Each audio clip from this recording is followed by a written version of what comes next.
Bonjour, je m'appelle Mini. Est-ce que tu veux être mon ami? Mon ami pour la vie. Ah vache. C'est dur de faire des voix off de poupées maléfiques. You talking to me? Well, who the hell else are you talking to? Talking to me? Well, I'm the only one here. Alors avant d'attaquer la critique de Child's Play, la poupée du mal, ou Chucky, la poupée du mal comme vous voulez, je voulais juste faire un petit coup de projecteur sur la boutique en ligne Geek-a-Brac, qui m'a gentiment envoyé ce t-shirt, ce t-shirt qui fait évidemment référence à Alien 1, puisque c'est le nom du vaisseau dans Alien 1, le Nostromo. Et donc, je vous invite à aller sur le site internet de Geek-a-Brac, il y aura le lien dans la description de la vidéo, vous pourrez trouver sur leur site donc plein de goodies, plein de produits dérivés, de films, de séries. Et j'en profite également pour faire un concours pour vous faire gagner ce t-shirt. Alors, pas ce t-shirt précisément, je vous enverrai un tout neuf, mais j'organise un concours qui se passera exclusivement sur Twitter à travers un quiz cinéma, et donc le gagnant sera mis en relation avec Geek-a-Brac pour recevoir son t-shirt tout neuf et à sa taille. Et ça, c'est cadeau. Alors voilà, Child's Play, la poupée du mal, ou Chucky, la poupée du mal, est un film réalisé par Lars Klevberg. Je ne sais pas qui c'est, je n'ai vu aucun de ses films, c'est un réalisateur norvégien, et apparemment il a fait un film il n'y a pas très longtemps qui s'appelle Polaroid, que je n'ai pas vu. Bref, en tout cas, c'est lui qui a été chargé de faire un remake du film original, en vérité, du premier film de Chucky, qui s'appelait Jeu d'enfant, donc Child's Play. Et donc moi, en termes de saga de Chucky, eh bien, je n'ai vu que les deux premiers. J'avais vu, quand j'étais petit, j'avais vu Jeu d'enfant, et le deuxième, Chucky, la poupée de sang. Et j'avais d'ailleurs, je crois, plus aimé le deuxième, parce que j'avais bien aimé tout le délire à la fin du film qui se passait dans l'usine, etc. Bref, donc je suis pas un énorme fan de Chucky, mais là c'est vrai que cette nouvelle version, enfin on va dire ce remake m'intriguait parce que c'était la première fois qu'on faisait un remake de l'original, et je me suis dit tiens, je vais aller voir ce que ça donne, une version on va dire upgradée, updatée du film original de Chucky qui était sorti dans les années 80 quand même. Donc on va dire qu'il y avait une certaine légitimité à faire un remake puisque c'était il y a quand même 30 ans, voilà. Et puis un autre élément qui m'intriguait, c'était la voix de Mark Hamill, Luke Skywalker himself, qui fait le doublage de la poupée maléfique. Alors la question qui brûle toutes les lèvres et qu'on a tous envie de savoir, c'est est-ce que ce remake surpasse l'original? Eh bien, pour moi, non, il ne surpasse pas l'original. Après, je pourrais pas affirmer que Chucky, Jeu d'enfant, le premier film de la saga Chucky, soit un très grand film, soit un chef-d'œuvre, loin de là. C'était un film, un film de série B sympathique, qui me faisait très peur quand j'étais petit. Surtout que j'ai découvert assez jeune, j'ai découvert ça dans les années 80, je devais avoir 9-10 ans, quoi, pas plus. Donc ça m'avait quand même un peu traumatisé. Et donc là, cette nouvelle version, alors forcément, je la vois avec des yeux d'adulte, donc vous allez me dire, forcément, ça va pas tellement te faire peur comme dans ton enfance, etc.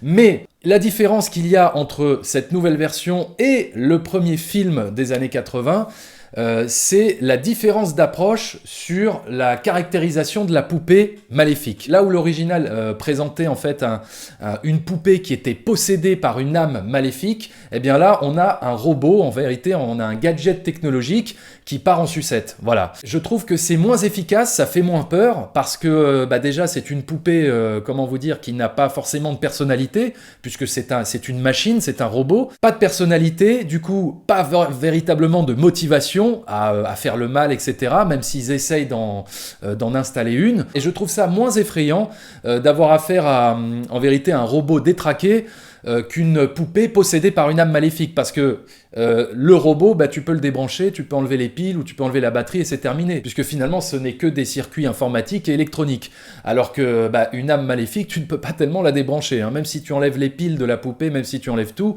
la poupée s'animera malgré tout. J'avais envie de dire à un moment donné au personnage dans le film, je sais pas, enlevez-lui les piles, enlevez-lui la batterie, débranchez-la, faites quelque chose, quoi. Et je pense que la poupée, vous n'aurez plus jamais de problème, et voilà, puisqu'elle ne s'animera n'aura plus, puisque finalement elle n'est pas possédée. Et même en termes de design, j'ai trouvé cette poupée moins effrayante que celle qu'on connaissait des premiers films, hein, des années 80, des années 90, parce que justement, encore une fois, dans cette version-là, il joue sur le côté robotique de la poupée, c'est-à-dire que quand elle est véritablement méchante, elle a les yeux bleus qui se transforment en rouge. Donc on a tous ces codes-là on va dire robotique du mal, mais du coup on perd peut-être en expressivité, en expression du mal dans son regard, là où on en avait plus, je trouve, dans la poupée Chucky d'origine. Alors évidemment, on peut saluer l'effort de ne pas avoir fait un copier-coller du premier film, ça c'est tout à fait louable, et d'ailleurs d'avoir proposé une nouvelle version de la poupée,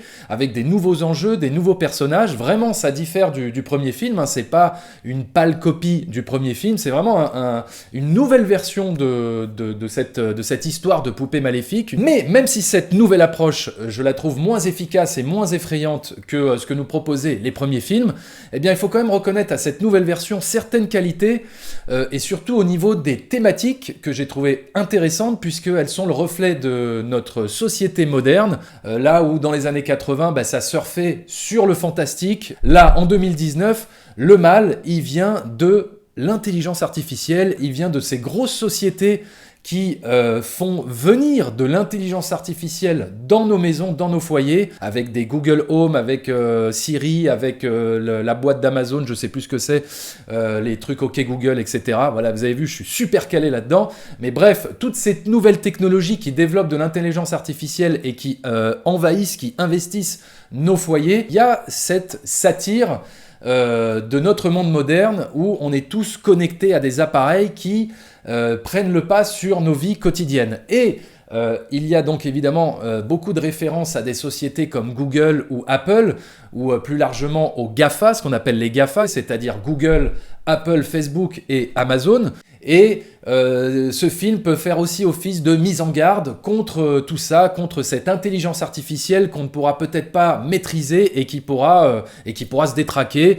Bon, voilà, c'est un thème assez courant dans la science-fiction, hein, l'intelligence artificielle qui se détraque et qui prend le pouvoir sur nous les humains, hein, voilà, Terminator. Et c'est ce que te montre le film avec cette poupée qui est dotée d'une certaine intelligence artificielle qui lui permet d'apprendre comment fonctionnent les relations humaines au fur et à mesure qu'elle côtoie tous ces êtres humains.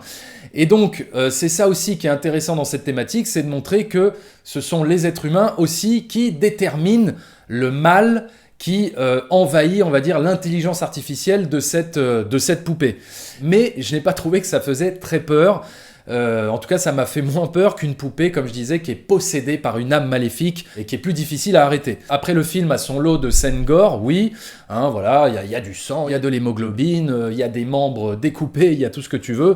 Il y a même quelques scènes qui font des clins d'œil, enfin qui rappellent un petit peu la saga Saw, avec notamment une scène avec une scie circulaire enfin bref, je vous en dis pas plus. Par contre, un autre truc que je voudrais aussi saluer, c'est le fait que la poupée soit pas en CGI. Et ça, je craignais que ce soit le cas, vu qu'aujourd'hui, tout est transformé en images de synthèse, en numérique, etc., et qu'on fait plus véritablement de marionnettes en réel, tangible, etc. Là, la poupée est réelle, elle est tangible, ils l'ont fabriquée, enfin en tout cas, à moins que je me gourre, mais je ne pense pas, hein, j'ai vu aucune image de synthèse, enfin il y a peut-être une ou deux scènes où il y a vite fait une image de synthèse, mais en tout cas c'est invisible, et du coup ça je voudrais saluer cette initiative, parce qu'en 2019 je trouve que c'est plutôt rare, et moi je trouve que ça marche toujours beaucoup mieux de faire comme ça qu'avec des images de synthèse, où tout est rapidement fake. La voix de Mark Hamill qui double la poupée, je l'ai trouvé plutôt efficace.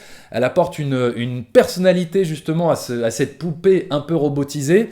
Et sa voix est suffisamment flippante pour faire fonctionner certaines scènes. Et puis bon, c'est la voix de Mark Hamill, donc le mec est quand même habitué à doubler des personnages maléfiques, puisqu'il avait doublé pendant de nombreuses années le Joker dans les Batman, dans les dessins animés Batman, c'était lui qui faisait la voix du Joker, à ne pas oublier bien évidemment. Donc voilà, des bons points, des mauvais points, je suis un petit peu partagé sur le résultat du film, mais en tout cas c'est pas nul. Si vous aimez cette saga de Chucky, eh bien moi je vous encourage à aller le voir. Voilà, je pense pas que vous serez super déçus, voilà, parce que ça n'a jamais été non plus la plus grande saga horrifique de l'histoire du cinéma. J'ai trouvé que c'était intéressant sur les thématiques, mais pas très flippant en termes de film d'horreur, voilà, c'est tout. C'est pour toutes ces raisons que je mets à Child's Play, la poupée du mal, 3 sur 5.